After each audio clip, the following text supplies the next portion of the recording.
Hey there, everyone, and welcome to Pour and Explore, a wine, food, and travel podcast. I'm your host, Nick Elliott, the wine guy.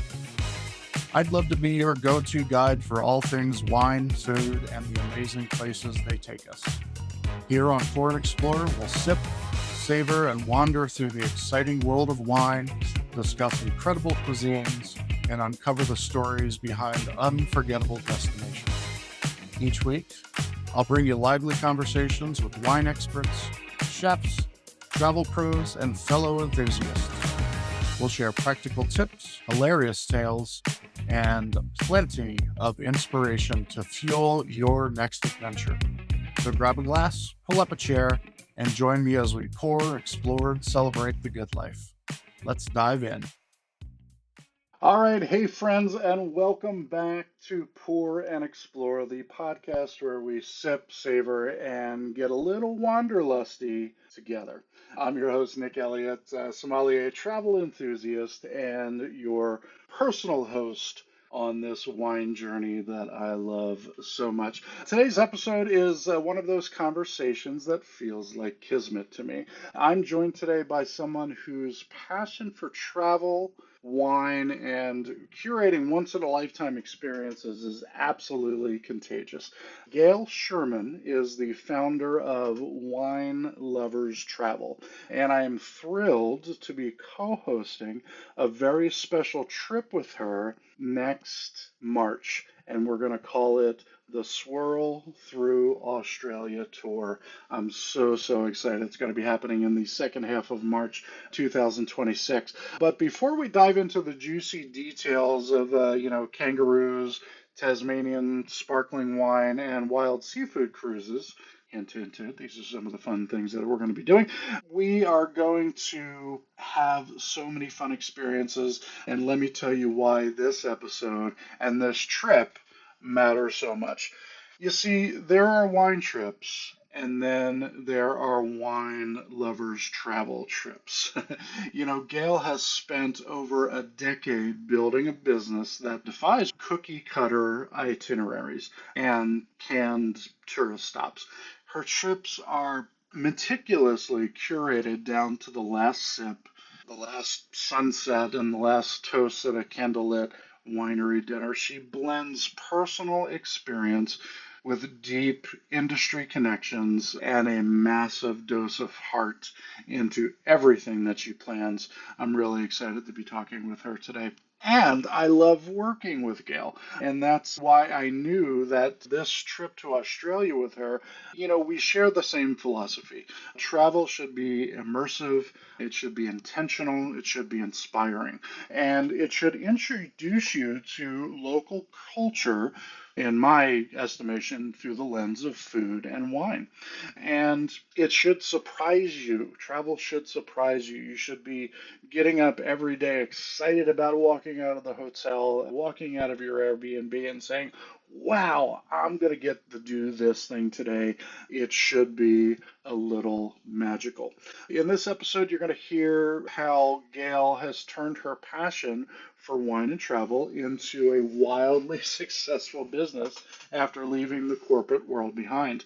You'll hear how she created a model that gives travelers access to experiences that they cannot find on their own. Like a private opera performance in Florence, or a behind the scenes visit to Tasmania's Bonarong Wildlife Sanctuary. What? What are you talking about, Nick? Someplace you can literally watch a wombat surgery, while sipping wine. It's a real thing. We'll talk a little bit more about that later.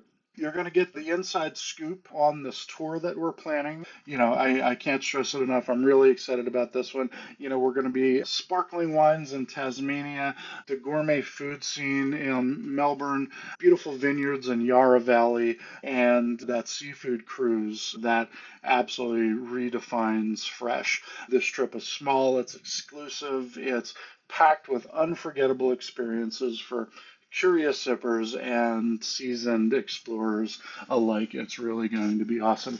And if that's not enough, Gail is only one of 53 premier Aussie or Australia specialists in all of North America. So If you want to go anywhere in Australia, Gail is the person to talk to because she is the expert.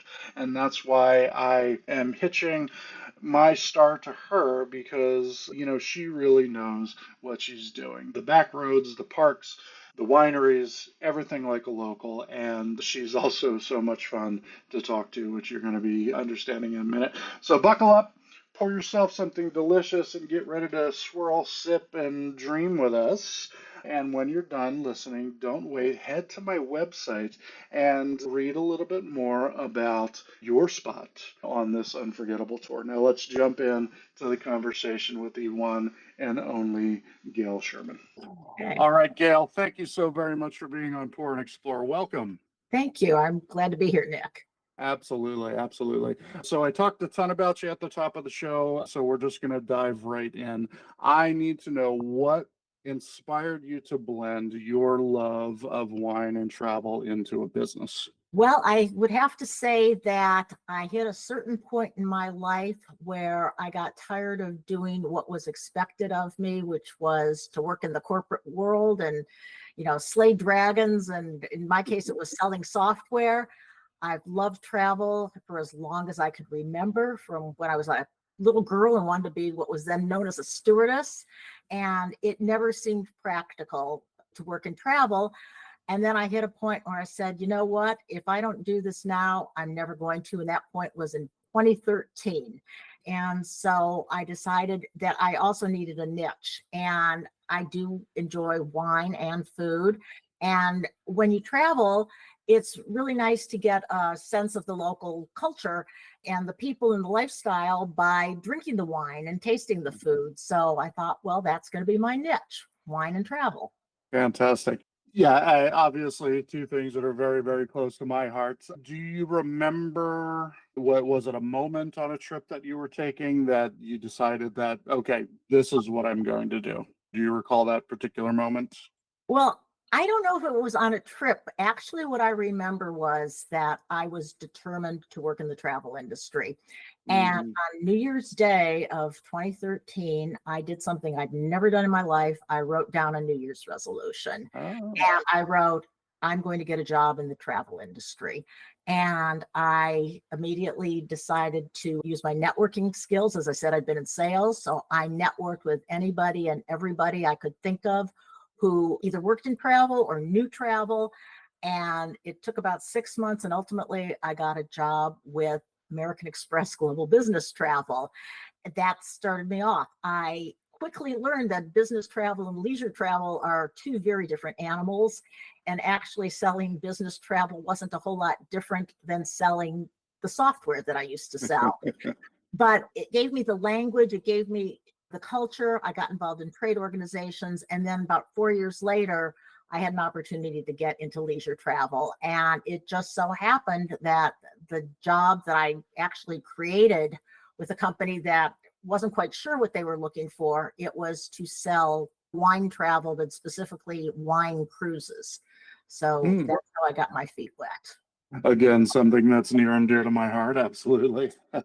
Your company now that you've been running for quite a while is called Wine Lovers Travel, aptly named, might I say. What makes a trip with you different than your competitors? The biggest thing is that all of my trips are totally customized. And I don't know of anybody else who does that. There are a number of travel companies, including just your garden variety travel agent, who will find a wine group and they'll book a river cruise with the wine club. And I do have to say that wine cruises are great, but the problem is that there's no customization. You go on the itinerary that the cruise line planned, you do what they have planned, and there's nothing unique about it. What I want to do is to provide a unique experience. And as I tell the wineries who partner with me, the trips are as unique as your wine is. That has really resonated with people because the customization, the personalization is really important. People don't want to do commodity kinds of travel. Yeah, I mean, people want not only unique experiences, but they want experiences that are not available to the general public. And I think that's an amazing way to go. You know, your itineraries are curated down to the very last detail. What's something that travelers might not realize goes into crafting an experience like you provide? I don't think they have any idea how much work is involved. As you noted, there's a lot of details, and we do curate down to the detail. And it's like juggling 1,000 balls and putting them all together and making sure that they work.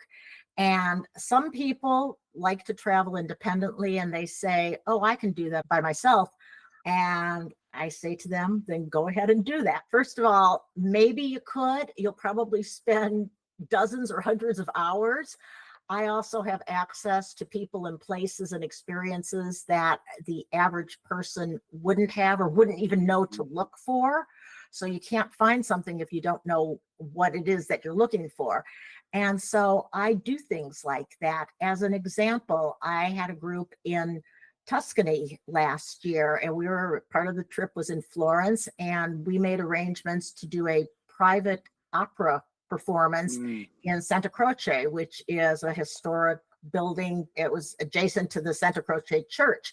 We were just in this magnificent room, small group. My groups are always small. I go typically between 12 and 20 people. This group was about right in the middle, about 15, 16. We sat in this amazing room. We had an opera singer and a pianist. And beforehand, we were served Prosecco and beautiful little bites. And it felt like we were transported back to medieval times. And even though the group, myself included, aren't necessarily opera buffs, just being in that experience, it was just magical. Yeah, it sounds magical. It sounds amazing. So Italy, obviously as your background snitches on you, you're an Australia buff as well, and you're heading to France in a couple of weeks. You've traveled all over the world. What's been the most surprising wine destination for you? Well, one destination, and I haven't taken any groups there yet, but it's Mexico. Mexico, yes. I don't think that people really think about Mexico producing wine, but they do. And in fact, the oldest winery that is still producing wines that I think dates back to the 1500s was in Mexico. I have a bottle from there, actually. It's back on my credenza over there. But there's a burgeoning wine region in Valle de Guadalupe, which is just outside of Ensenada, not too far from the American border. And I've had some amazing wines from that region, and people just don't associate Mexico with wine. I'm totally blanking on the name. It starts with an X, the winery you're talking about. And yes, and you're correct. It's been around since like 1582 or say 1587 or something like that. Yeah, 100%. I live an hour away from Guadalupe, and I'm really excited to get down there. I've had tons of wines from that region. And actually, for me, the Mexican wine reminds me a lot of Italian wine. It's very rustic. It's high in acid. It's medium alcohol, and just those beautiful volcanic soils are producing really, really beautiful wines coming out of that region. So I'm excited to get down there. I've got something on the agenda to go maybe summer of next year, so I'm really, really excited about that. Well, something else that's very cool about that too is I have read a native grape in Valle de Guadalupe is Nebbiolo, which is also the wine of Piemonte or Piedmont in Italy.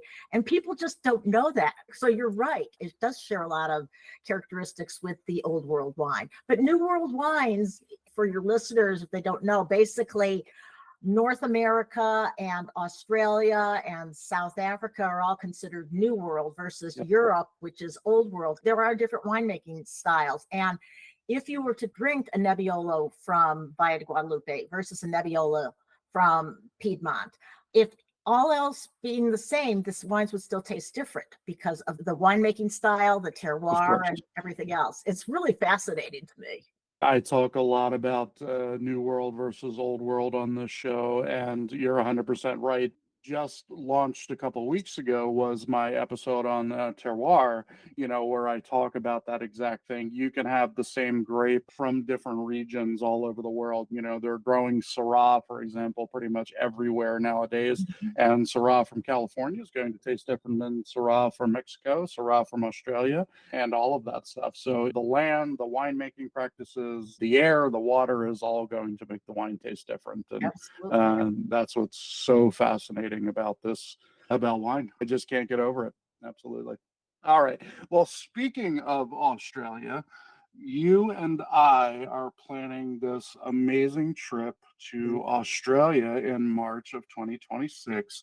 And I'm so excited to have this episode come out and have folks hear about it. So I'm just going to let you talk about this amazing trip. We're calling it the Swirl Through Australia Tour. What are some of the highlights for you? Oh, that's like picking your favorite child, actually. Seriously. Australia is just a remarkable place. I just want to say, just as an overview, the people are friendly, the scenery is spectacular, the wildlife is just so wonderful. I mean, the first time you see a kangaroo hopping in front of your car, you'll go back to being like a little 5-year-old and jumping up and down. You're so excited to see this. Except hopefully you're not jumping up and down while you're driving on the other side of the street, by the way. I don't drive in Australia, actually. I'm a passenger. But I would say we're going to be going to Tasmania as part of this trip. And I was in Tasmania for the first time last December of 2024. And I was blown away. I've traveled now in much of Australia and I love it all, but Tasmania just really took my heart. It's much more quaint than the mainland of Australia. They make some amazing wines. There's a whole region in Tasmania where they make sparkling wine, which is truly as good as anything you'll find in the Champagne region.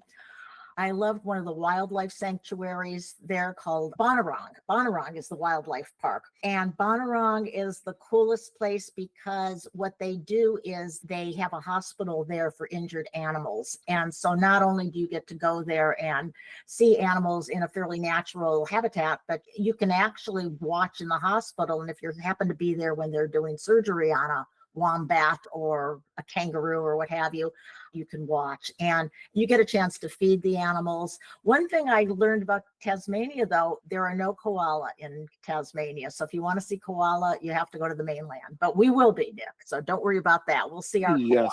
Yes. The other thing that's really cool about Tasmania that I love, well, two more things, actually. One of the highlights of the trip is we're going to go on what's called a wild seafood cruise. And this is out of Hobart, which is the largest city in Tasmania. And you go out on this boat. I believe it was a catamaran. I'm not a boat expert, but what you do is they have a diver on board and they have a couple of guys. And so you get a chance to eat absolutely the freshest seafood you have ever had. Some of it's raw, some of it's cooked.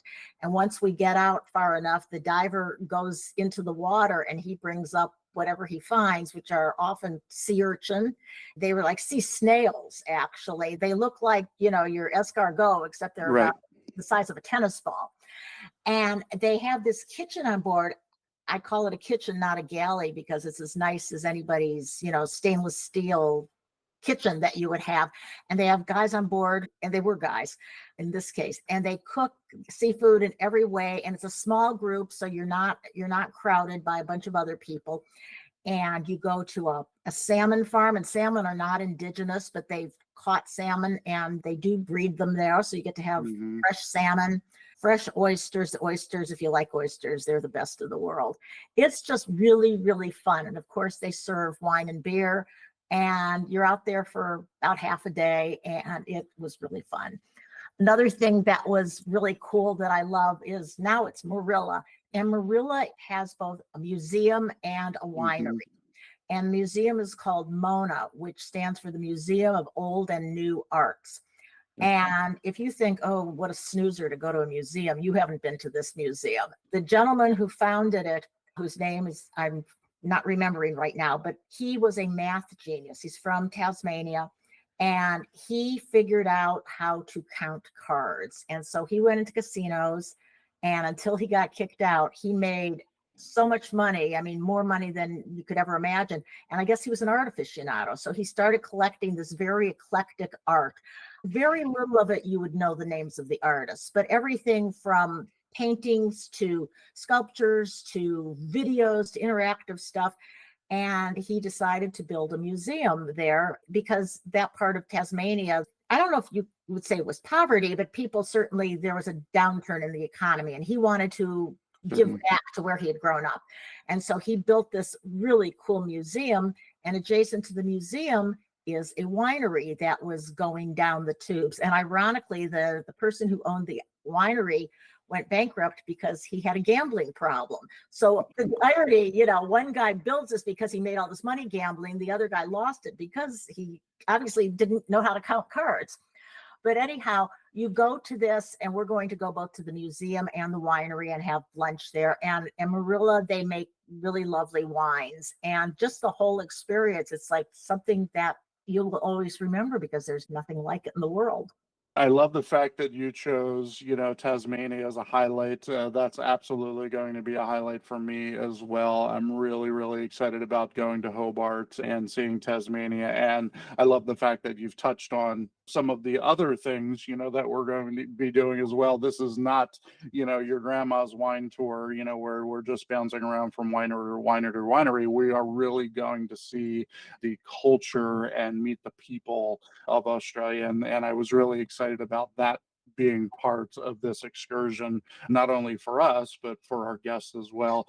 We're going to be going through Yarra Valley, the Mornington Peninsula. I mean, we're going to jam-pack so much into this trip. By the time we get home, we're going to need another vacation. So I'm really, really excited about it. Absolutely. But it will be totally worth it. One thing I want to say, you asked me earlier what makes my trips different. And I think another thing that's really important is that I design trips to places that I have been. And I think that's really important because as I'm putting together these trips, and I develop relationships with local partners, for example, in Australia or France or Italy or wherever it is, I make sure that I've been there and I've done a lot of these experiences, and I can talk from the heart, and I can tell you the stories, and I can paint a picture for you. Because a lot of people in the travel world are just order takers. You want to go to Hawaii, here, I'll book you a hotel. You want to go on this cruise, here, we'll book you on whatever. I don't do that. I feel like I have to share my personal experiences. And also the trips that I put together are the trips that I would want to take, or that, people that I know would want to take. And so if there's something in there that doesn't resonate with me, then we don't do it. And if there's something that we need to include, then I make sure that it's part of it. And then, as you know, when we put together this itinerary, I partnered closely with you, and we added things that were important to you. And you're going to be conducting a lot of educational sessions of that nature. And that's important too, because this isn't just a trip out of a catalog. It is Nick's trip. It's the wine guy trip, and never to be repeated unless you want to do it a second time. And even then we'll vary it. This will be a once in a lifetime trip. Oh, I'm so excited about it, and I'm so excited to be going to Australia. And I can't say enough about my experience working with you. From the day we met, I knew that this was going to be a match made in heaven. The amazing relationship that you have with the people down in Australia and in Tasmania, and we got a chance to talk to one another and really dive deep into putting this together, and going back and forth and making sure that it worked, and every little detail has been planned out. So I'm so excited to be partnering with you on this 100%. In addition to, being a travel expert, after all of these years in the business, you're a wine expert as well. I believe you have we said one or two. Absolutely. So, wine on top of it. And I love, that about you as well. So when you are finding places to go, you're not only doing it from a travel expert perspective, but you're doing it from a wine expert perspective as well. And I think that's super important, when we're talking about flying all the way to the other side of the world. It's important that we have that expertise. Australia has such a unique wine scene. What should people know about Australian wine that might surprise them? Well, I don't know that Americans in general really think about Australia as a wine producer. There have been a few brands that have made their way into, popular culture. I think a lot of people might know Yellowtail, which is a very inexpensive wine. They might know Penfolds, which is one of the historic labels. But I don't know that they really understand how prevalent wine is throughout Australia.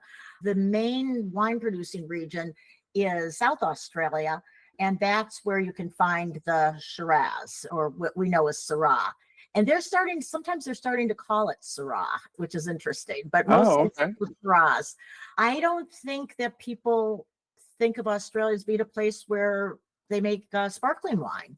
I don't think that people really think about Australia with wine. I think when people think about Australia, they think about Sydney, they think about Melbourne, they think about, going to the Great Barrier Reef. Maybe they think about kangaroos, but I think that's about it. So going to Australia from a wine perspective is great. And another thing that's surprising is the quality of the food, which I think would rival the best of anything in New York or San Francisco or Paris. They are very into their food. The whole farm to table thing, it's even closer than that. And the way they present food.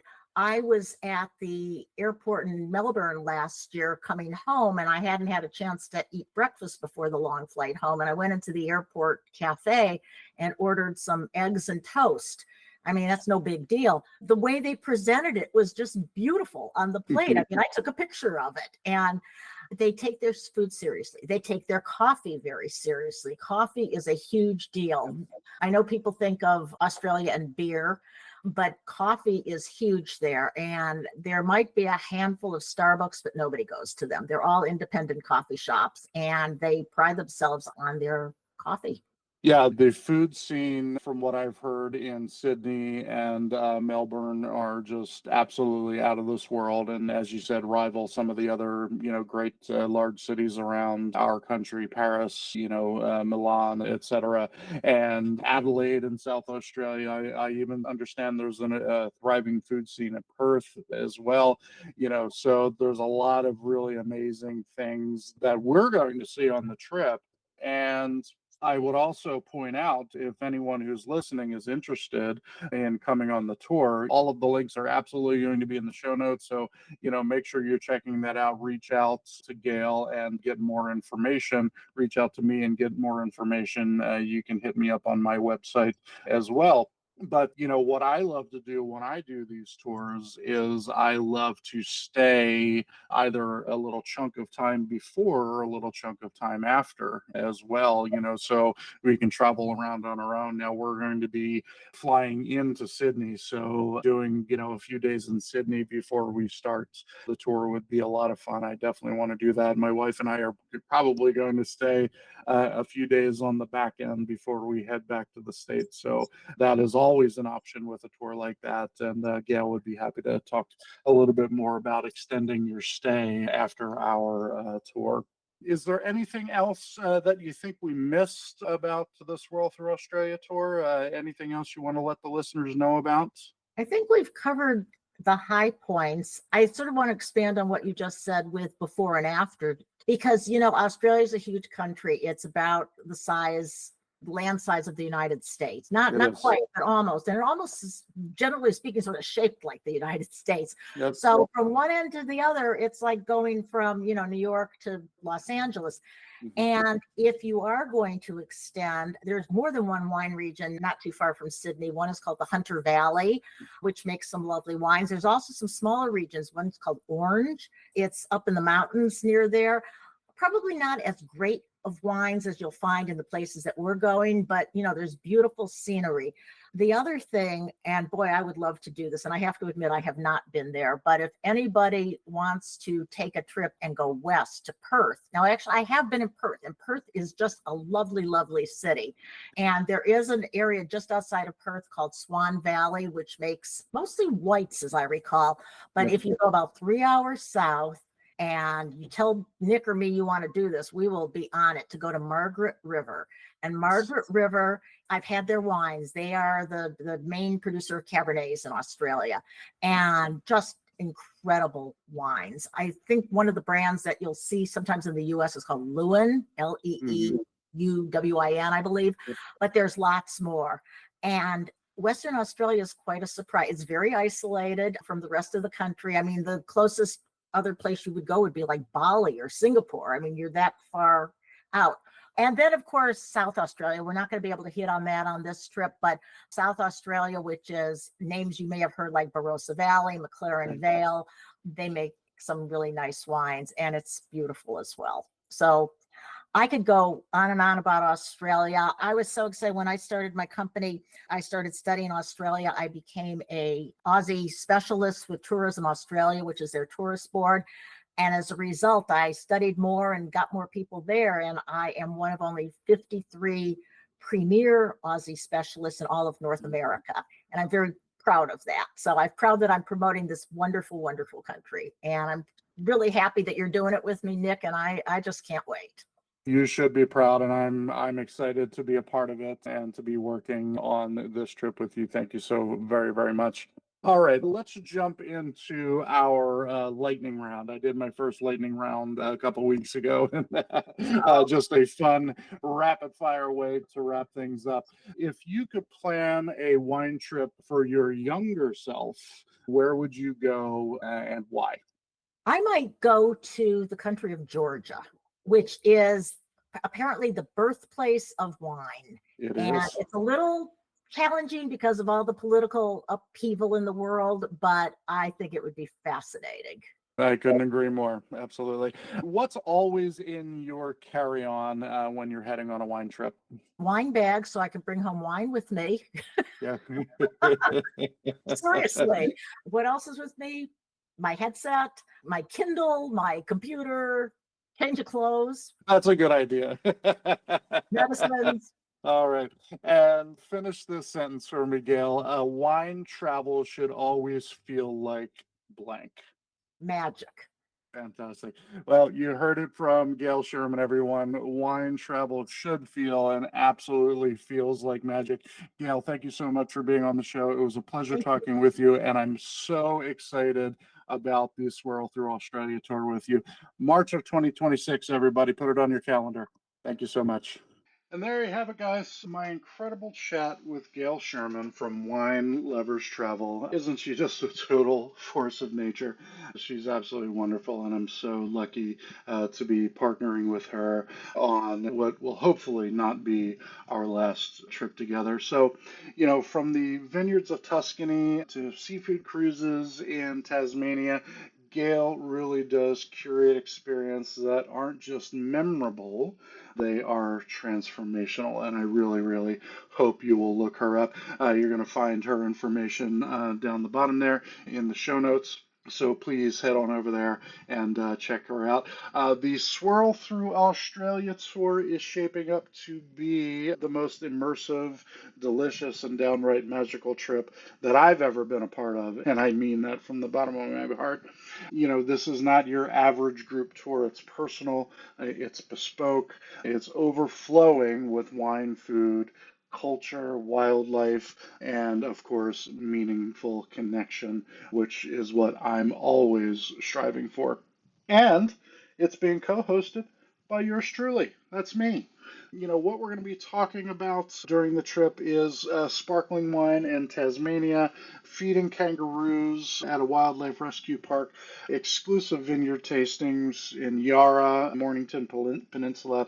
Really, really cool. I'm excited about that. That seafood catamaran tour outside of Tasmania, Hobart, Tasmania, art museums, farm to table meals, and of course, so much more. So here's the deal.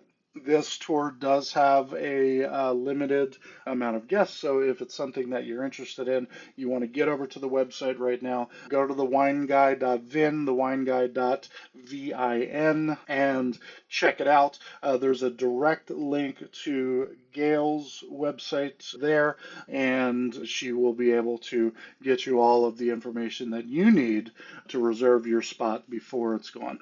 So let's raise a glass together in Australia, March 2026. I cannot wait to travel with you and with Gail, and it's going to be absolutely amazing.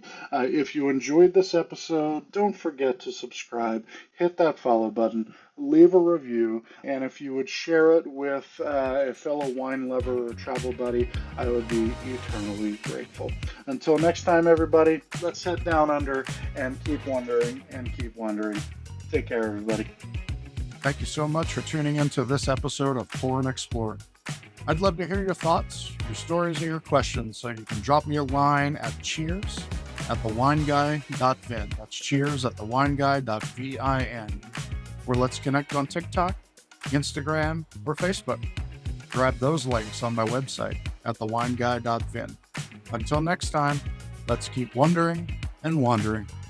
Cheers, everyone.